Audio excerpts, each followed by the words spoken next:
Hello and welcome to another video, and today I'm looking at Atari games again. Unlike the Atari VCS thing that's going around, these are actually games that you can play today.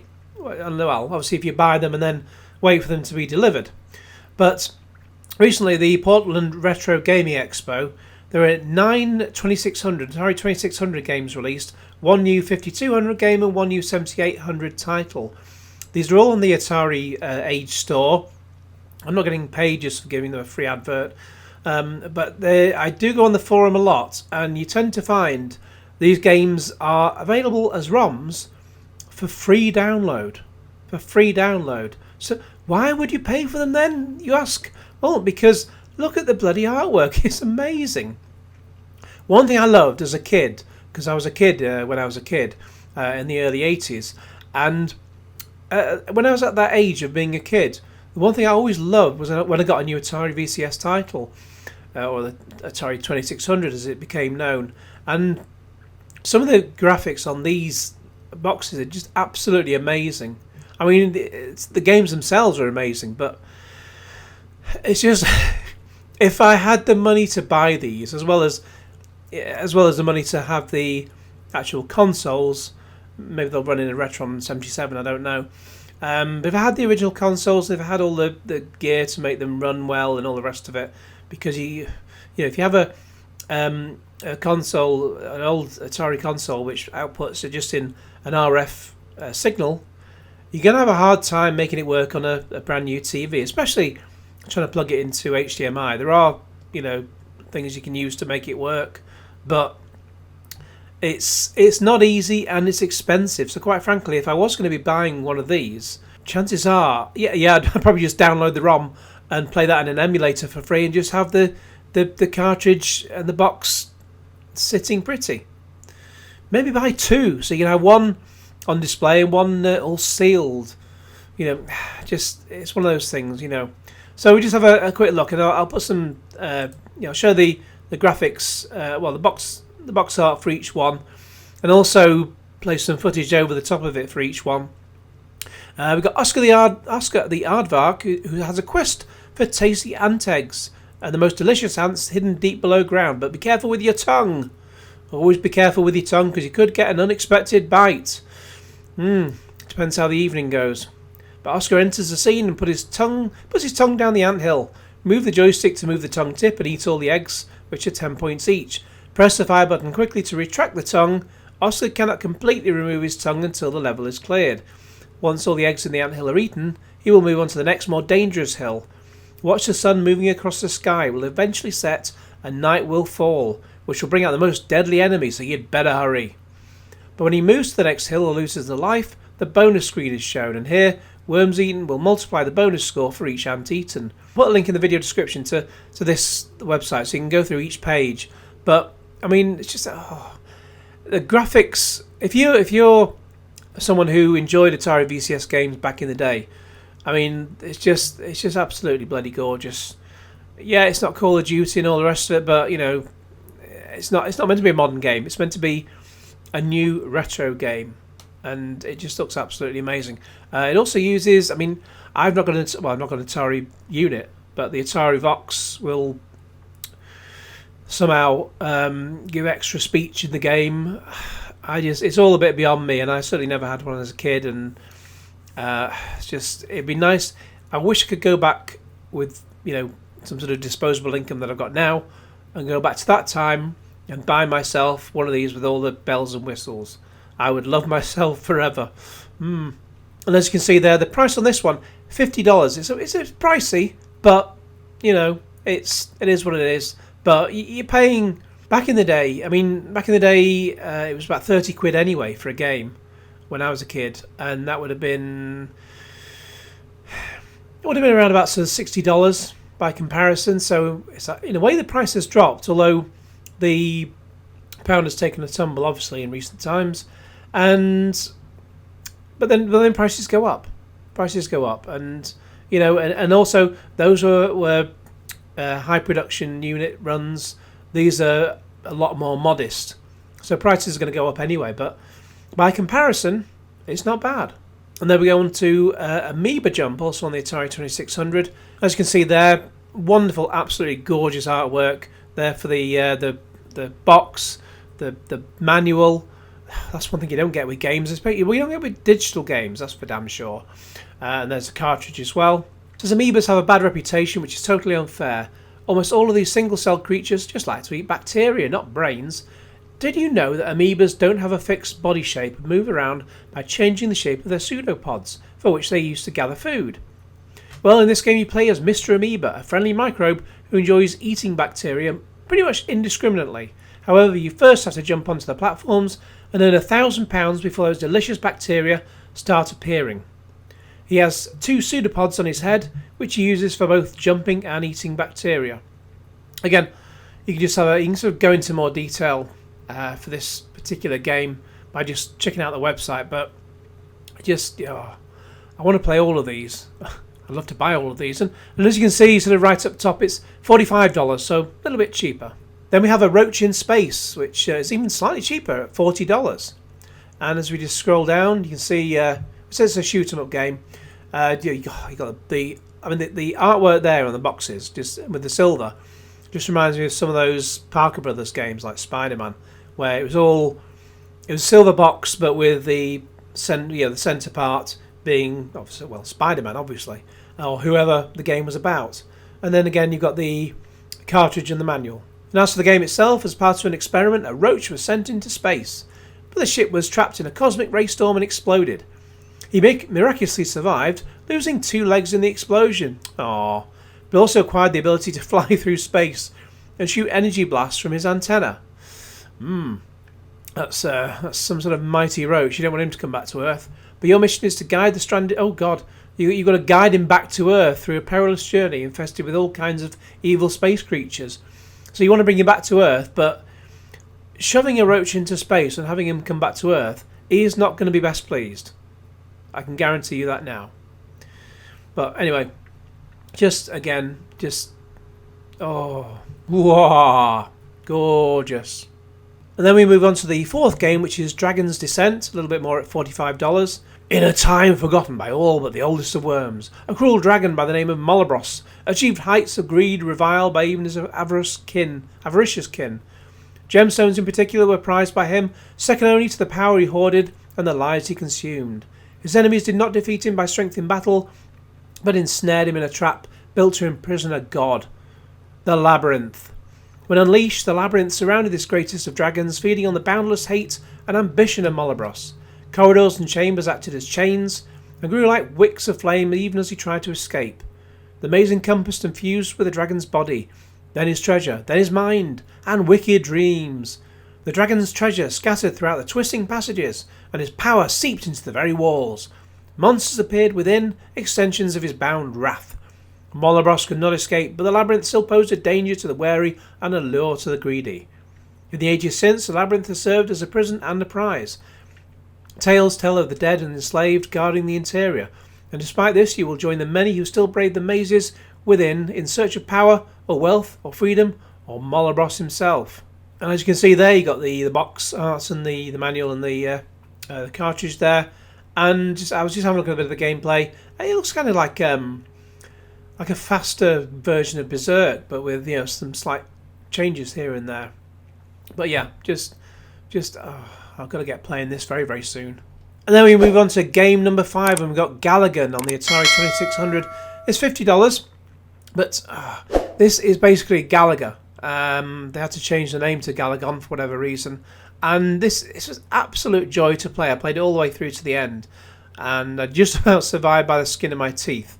And as it says, it brings the hit arcade game to the Atari 2600 from Champ Games, who continue their excellent track record of bringing remarkable arcade ports to the Atari 2600. Their previous titles include Wizard of Wor, the arcade version, Mappy, Super Cobra Arcade, Scramble, Ladybug, and Conquest of Mars. It features 1 or 2 player modes, including 2-player co-op and challenge modes, several skill levels, the ability to enable auto-fire independently for each player, pause functionality, Atari Vox support to save high scores, and also Quad Atari support to allow 2 players and Atari Vox use at the same time. Again, sadly, I don't have an Atari Vox or even the original machine, so I can't hear that, but I do hear it's quite phenomenal. And there you see we got the artwork there there's two versions of the artwork, and you can either have, if you scroll up to the top, as well as selecting the games in NTSC or PAL 60, you can have style A or B for the style, the type of the. Oh, there we go. Labels. The labels. You also get beautiful artwork on a double-sided poster, but you can select label style A or B. It says if you don't make a choice, you'll get A by default. Hey, buy both. Why not? And on to the next game. We've got Gyvolver. Careful how you say that. $40. For thousands of years, the inhabitants of Tyre Trax have lived in peace thanks to the energy barriers that protect the planet and its power source, the Vitarian crystals. Hoping to seize the power crystals for itself in an effort to make its armies invincible, the evil Calamitous Cube has declared war on Tyre Trax. Using virulent vibrations, God, I'm having trouble saying this today, the Calamitous Cube has eaten holes through the energy barriers that protect Tyre Trax. In an effort to fend off the Calamitous Cube, the Tyre Traxians have called upon the legendary repair ship known as Gyvolver. I love that name. To fix the energy barriers and keep the crystals from falling into Calamitous Cube's grasp. There you can see the wonderful artwork for the box, the manual, and the cartridge itself, as well as some screenshots there. And then we're on to the next game, which is Tyre Trax for the Atari 2600. And I really should, in each case, sort of highlight the artwork by clicking on it in full, because it's just, that reminds me of the Activision games from the 80s. They just looked exactly like that, with all the colours. You just wanted to go into the shop and buy them all. Unfortunately, you got little pocket money, and they could not. We certainly couldn't have. You could buy one game every now and then. You certainly couldn't buy them all. Oh man! But that's the kind of thing I loved as a kid, basically. As for the game, it says, get set for the race of your life. With Tyre Trax, you're about to embark on a daredevil race across challenging terrain, avoiding obstacles and traps. Can you brave the cold and dark? Are you up to the challenge? Oil your chain, test your brakes, and grab your helmet. But first, read these instructions. Happy trails, Hans. No, it just says happy trails.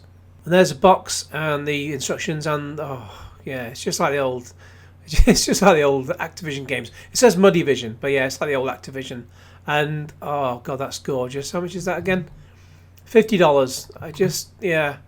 I would buy that. I would buy that just to look at it. And yeah, there's some screenshots there. And the next game is Wizard of Wor Arcade for the Atari 2600. Again, it's $50. And I mean, Galagon, sorry. And this easily the best. If you're going to buy two, if you're going to buy one, you can't choose. But if you're going to buy two, you buy Galagon and this one. Absolutely bloody gorgeous. It really is.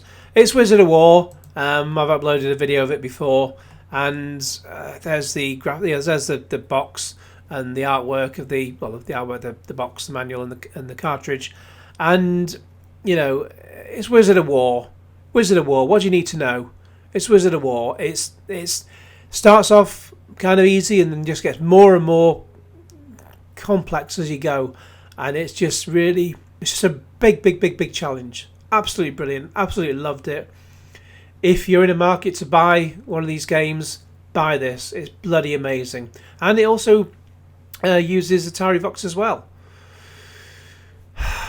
It's just, I love playing it. I didn't play this one all the way through because I just died at one point. I think I did well enough to get through a few levels, but yeah, it's amazing.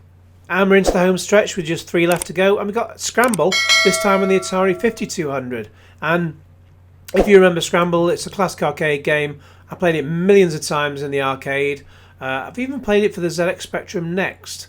And it's just a fantastic game. Absolutely amazing. And this one looks amazing as well. There is a description of what the game's about, but quite frankly, you just blow everything up. So you have you got the box there, the box, the manual and the cartridge. It's Scramble. It's Scramble. There's some pictures. I'll also put some gameplay up to go with it. It's Scramble. What do you need to know? It's Scramble. It's bloody hard. As the later you get on, when you start getting to the the bits where you can barely move, otherwise you're going to die. It's really damn hard. I've not played this version yet, but even in the arcade, it was just an absolute... Oh! Every time I always get to a certain point where I was doing okay, and then I just end up just die, and then the game will be over. And I just want to keep playing it all day long. It's amazing. Get it bought. And we move on to the penultimate title, and it's Baby Pac-Man. So there we have the box there. Just looking absolutely bloody amazing. And it's Pac-Man. It's Pac-Man. Pac-Man. It's Pac-Man. You got the cartridge, the manual, and the box. And this one, I've played a little, basically a tiny bit of it. But as well as the going around a maze, you've also got like a pinball section. I say I played it a little bit. I played it for about 1 minute, just before, just to get a minor flavour. But I'm gonna have to give it a lot more of a play just to get into it. But yeah, it's Pac-Man. It's Pac-Man. It's Pac-Man. It's just, it's not Batman. Batman, that's something else altogether. That's Bruce Wayne. He solves crime while wearing a silly cape. But Pac-Man, and it's Baby Pac-Man, and yeah, it's Pac-Man. What do you need to know? It's Pac-Man. Get it bought. And last but not least, we have Evil Magician Returns 2. I've not played Evil Magician Returns 1, unless that has come out and I've kind of missed it along the way. But watching some gameplay of this, it's basically like a fanciful version, or a tarted up version of Adventure. The one where you just sort of play a little block and go around, pick up an arrow, and then kill some dragons by accident. Yeah, it's Adventure, and it's got the same sound effects, so that's what I can tell you. It's Adventure. What do you need to know? It's just, Adventure is one of the best games that ever came out on the Atari 2600, and now it looks even better. What else do you need to know? Just, yeah, you got the manual there and the cartridge. Doesn't seem to be a separate box, unless that box isn't here, and there's got to be a box, I presume. Especially as they're charging $30, so maybe it's just the manual and the cartridge. Perhaps I've read the whole thing. It might actually tell me. It says the game Evil Magician Returns 2 includes the game cartridge and a full colour 8-page manual. Maybe you don't get the box, I don't know, but it's $20 off the price of the topmost game. But it's still, you can see there from the screenshots there, it's dragons look like dragons. They don't look like, as they did in the original game of Adventure.